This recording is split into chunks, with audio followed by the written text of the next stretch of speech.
Hey guys, welcome to Jase Outdoors. I am Jase, and in this video I am field testing a security camera that just might be a really awesome trail camera.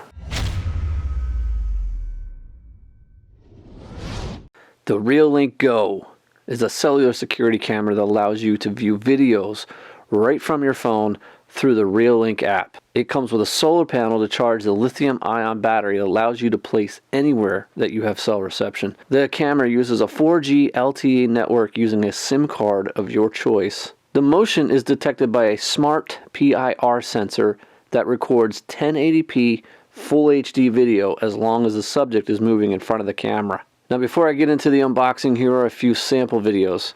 When viewing this, make sure your playback quality setting is set to 1080 so you can view these clips in full resolution, as this project was rendered in 1080p. So what you see is what you get.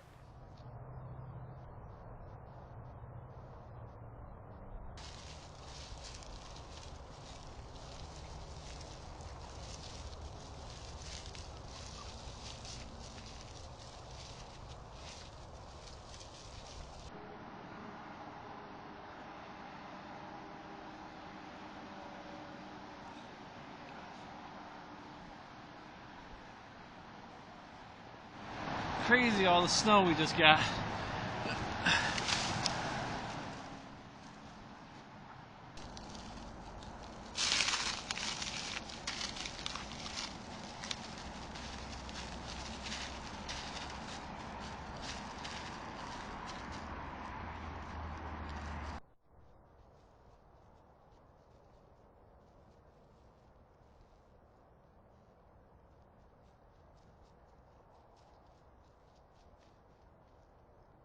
So just a full disclosure right off the bat here, I am not being paid by Reolink to do this review. When they reached out to me the first time, I actually turned them down because I said that that's really not along the lines of what I do. I'm more of a outdoors, hunting channel, and they wrote back and said, well, here's what the camera can do. And I didn't realize at the time that it was wireless, that it worked off a cellular network. It comes with a solar panel, so you don't need any power to operate this thing. So I was like, okay, maybe this could be worth giving a shot. So when I knew that this thing was coming, I had spent a lot of time researching the SIM cards, because it does take a SIM card to any provider that you wish. All you need on this is a data plan. You can get a prepaid card. You don't need to worry about the calls or the text. A lot of times it might be a 3-in-1 SIM card. That's fine as long as it has data. I ended up going with US Mobile. I think there was some cheaper options out there, but none of them were available. Like sold out on Amazon. Freedom Pop was one of those. They looked like they had pretty good offers. So I went with this because it gives you 500 megs for $5 a month. I'm not sure if that's going to be enough to run this camera, but I figured I'd start out with at least 500 megs because it does send videos to your phone, so it's going to use up more data. In the end, it comes out to like $8.50. They charge like a $2 service fee and tax, so it was like $8.50 for 500 megs. So it's not too bad. It's right in there with most of your other cellular trail cameras. I'll try to hit on this a little bit more later because this part was really confusing to me, just because I don't know anything about SIM cards. But let's dive right into the box. All your instructions. Here's the camera itself. Battery.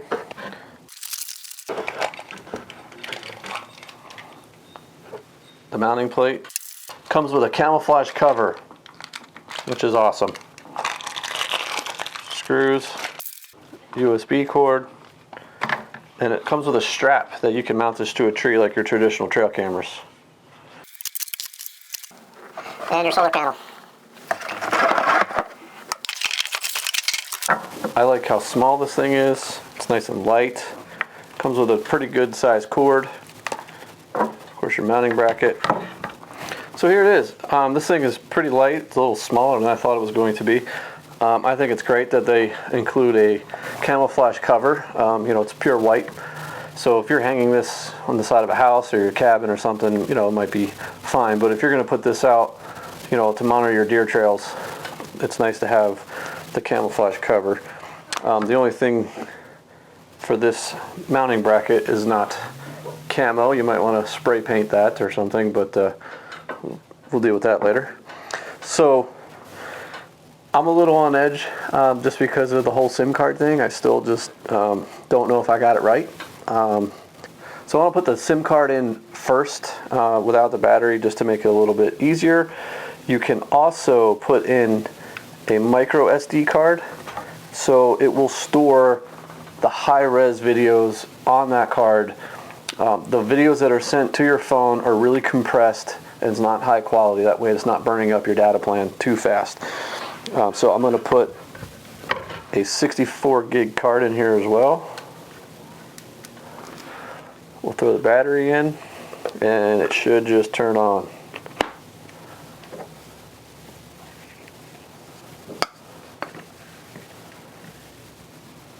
So I thought.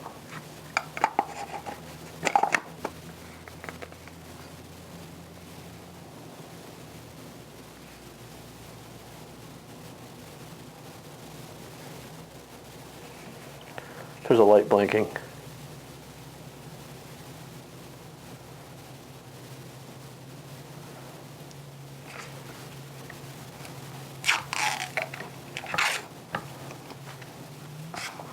So at some point before this, you want to download and install the app, the Reolink app, create an account, username, password, and then from there you can start adding your camera. So once you download that to your phone, you're going to open the Reolink app and go to your already in devices. We're going to add one. So there's this little barcode here on the camera. Allow Reolink to record, sure.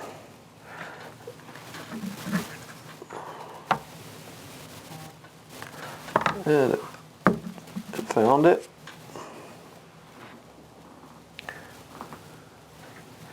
Connecting to your device. First step, create a login and password. Name your device. So your SD card is not formatted and you need to format it for normal use. Okay. We're going to format it. It just goes over some stuff here. Battery cameras are not designed for 24/7 continuous recording. So yes, this does not record 24/7. It only records when it detects motion. Therefore it saves a lot on your battery, or else it just couldn't keep up. So if you're looking for a camera, I mean, I don't know why you would need it to run 24/7 unless you're like trying to watch the grass grow or something, but typically when something moves in front of the camera is what you want to see, and this will only record when something's moving in front of it. Or you can log into your phone to this app and do a live look and just see what's going on at that moment, which is pretty darn cool. So we're going to save the device, QR code to your smartphone, we're going to use now, and there it is. It's upside down. Ha. And that's a live look.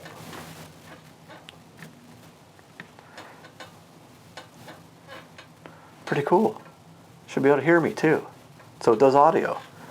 You can pick up audio, and not only that, you can talk through your app through the camera. So, you know, you guys are watching the deer trails, you can start naming your deer, you know, call them by name. Anyway, so bear in mind when you are doing a live look like this, you are using data. So again, depending on your plan, there are actually some free plans out there, but you don't get a whole lot of data. So if you are just trying to monitor a cabin or a camp somewhere or in a remote area that you're not getting a lot of people or things moving in front of it, you know, the free option might be the way to go. So, you know, back to the SIM card, you know, do your research on that. Again, there's so many different SIM cards. I know somebody The Hunting Farmer. I watched his stuff and I reached out to him. He has a really nice review on this camera as well. He uses prepaid SIM cards.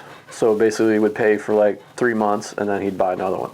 So in the app, there's settings that you want to make sure you go through. It's nice, it shows the battery. It came with 70% charged. The PIR motion sensor. So this is basically the same sensors that your traditional trail cameras use.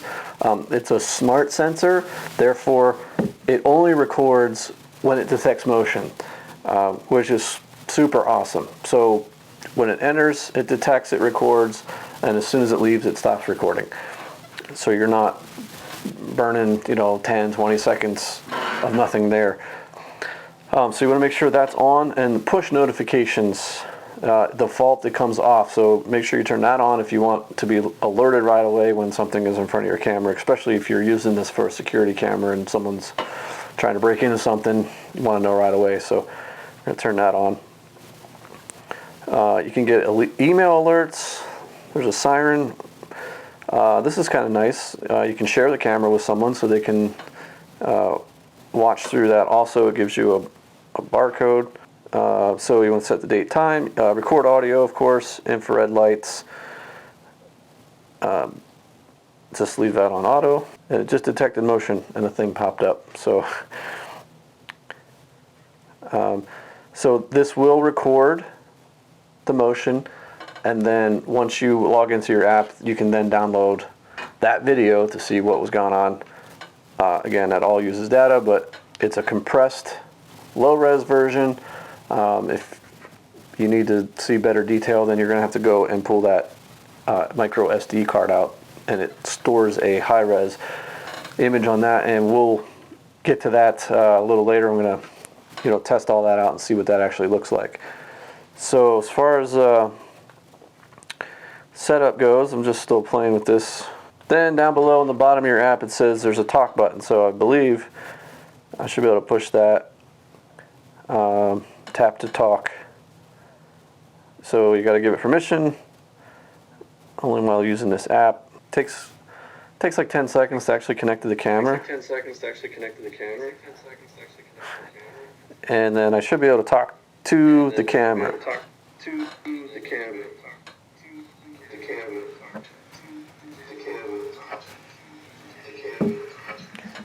So I'm a little too close to do the to tap to talk icon. So when we get this out there, we'll play with that. I don't really anticipate talking to too many things where I'm putting it, so I'm not really worried about that so much. But some of you might be. But it's still pretty cool that you can talk to somebody if you have to. Well, that's pretty much it.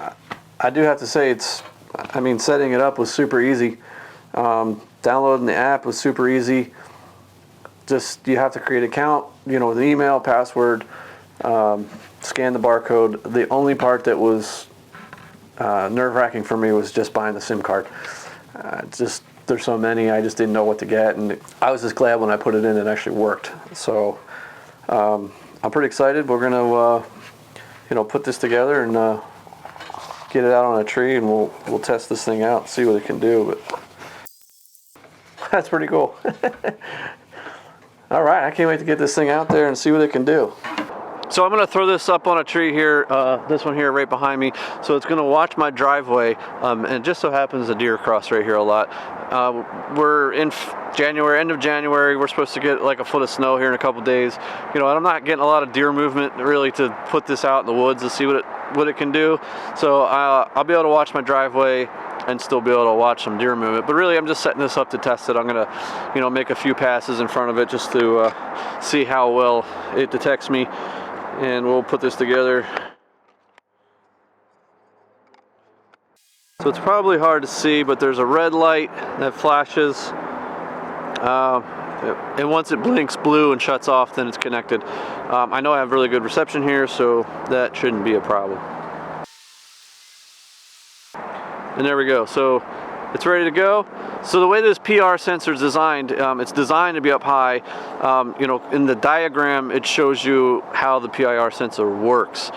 So you want this 7 to 10 feet off the ground. That's typically where I hang my trail cameras anyways, just to get them, you know, off the ground and make them a little harder to steal. So that's not much of an issue, other than you're gonna need a ladder or something and a drill. There is a tree mount that comes with this. It's a strap. I don't think I'll be using it because you still have to screw in the solar panel. So it would be kind of cool if you could strap this one on as well, but so you're gonna need a drill, unless you just let this hang and sit on the ground, but I don't think that'd be a good idea. This also is supposed to be put on a tree and at about a 5-degree angle. So we're gonna put this up on this tree and just run a few tests. So where I'd set this, I'm already up on a bank, shooting downward, so I didn't have to use a ladder, although I would suggest using one, because if you don't get, even with those screws, put enough force on them, you'll strip those heads pretty quick. I think I stripped like 2 of them. So, but I am about 8 feet off the ground from where I want to see. Again, this is my driveway right here, so I have a long driveway, and a lot of times it's off a main road, so I get people that come up and down. So it's nice to know who's coming up. And as you may have heard, it is detecting me standing here now. So, all right, so I'm just gonna walk up my driveway. As you can see, it's a pretty long driveway, and this way I can just keep an eye on it. So we're gonna walk past it and see how long it takes for it to chime. So I should be entering it right about now. And there it is. I don't even think I got out of the video before that went off. So it's pretty darn fast. It'll alert you pretty quick. I gotta imagine that, you know, your reception is gonna have a lot to do with that. So I got good reception here, so that has worked pretty well. We'll just do it one more time, and I should just be entering right now. Still in the frame. There it is. So it's 2 or 3 second delay from when I go through there and activate the sensor. So that's pretty fast. That's awesome. So I've had the Reolink Go out for about 3.5 weeks now, and I ended up with about 350 video files. So just so you understand how it works, on the micro SD card, it ended up saving 2 versions. One is the low compressed version, and the other is the high res version. Just to give you an idea, I've had these long beards come in, and one was just kind of running the other one around in circles for a while, and that was about a 2-minute clip. And the high-res file size on that ended up being 34.2 megs. The file that's sent to your phone ended up being 4.1 megs. So it did a really good job of compressing that image to view from your phone, and it really doesn't burn a whole lot of your data plan. I think out of the 3.5 weeks and those 350 files, I ended up using about 200 megs, so not even half of my plan. So I might end up looking for something a little cheaper with less data, because I don't know if I'm going to need it, because I did use it a lot, and on the driveway, people, you know, we're just going up down. I did get a lot of files within those 3.5 weeks. So just to give you an idea on how the Reolink app works, so you're going to open up the Reolink app. It'll try to connect to your live view, but if you go down here to playback, if you want to take a look at, you know, what happened over the past week or whatever. Now that happens to me every now and then. It fails to load video info. I have to hit tap again to retry. For some reason it fails, and I did reach out to the company and wrote to them about that, and they said that it had to do with my SIM card. So, but it connects on the second time usually, so it's not a huge deal. So there's a playback where you can hit the down option and then hit what date that you want to view, hit done, and then it's going to show you the files that it took that day. You can click on each file and it automatically starts the playback. There's my little guy walking up the driveway. So you can just click on those and see what happened on each date. If we go to the first, there's a whole bunch of files in here. You can scroll along You see all these files here. This would be one of my only complaints about this whole system. I would love it if there was some sort of, you know, a thumbnail of what triggered the motion, so that I can just look and see, you know, if I have a vehicle in the driveway, I just know I don't even need to waste time watching it. Otherwise, like all these times, I have no idea what I'm looking at. Here was just all the snow we got, and a branch fell in front of the tree. But it would just be nice, like there, I just wasted, you know, data to view that, when if I just had a thumbnail of what it was, I would have known it wasn't worth watching. That'd be the only thing that I would love to see them change on this. But otherwise, the app is pretty cool. You can, from there, you can download those clips right to your phone and then share them. You just hit download up here. You can select the whole clip or even just parts of that clip, download it, and then instantly, you know, share with your friends. Then just, you know, back out of there, you go to your live look, and that's just giving you a live look, which is pretty cool. And the live look feature has just been pretty awesome. And that's basically about it. I've really enjoyed this camera. The battery life, when we had that storm come, we didn't have sunlight for at least 4 days. The battery just never even dipped down below 80%. So, you know, I gotta imagine this thing is gonna go to 2 to 3 weeks, you know, depending on how much it's being used, without even needing a charge. They say, you know, it needs like 4 hours of sunlight a day, but we didn't even get that, at least for 4 days, with that storm that just rolled in. So battery hasn't been an issue, and it got pretty cold, which, you know, it didn't drain the battery there either. So I gotta say, I'm pretty happy with this whole unit, and like I said, I really enjoyed using this, and I can't wait to you know, get it up to monitor my food plots a little bit better. It's going to be a lot of fun. If you have any questions at all, please feel free to just, you know, ask in the comments. I try to get back to everybody. If you find this at all helpful in any way, if you can give me a thumbs up, I would greatly appreciate it. And thanks for watching, guys.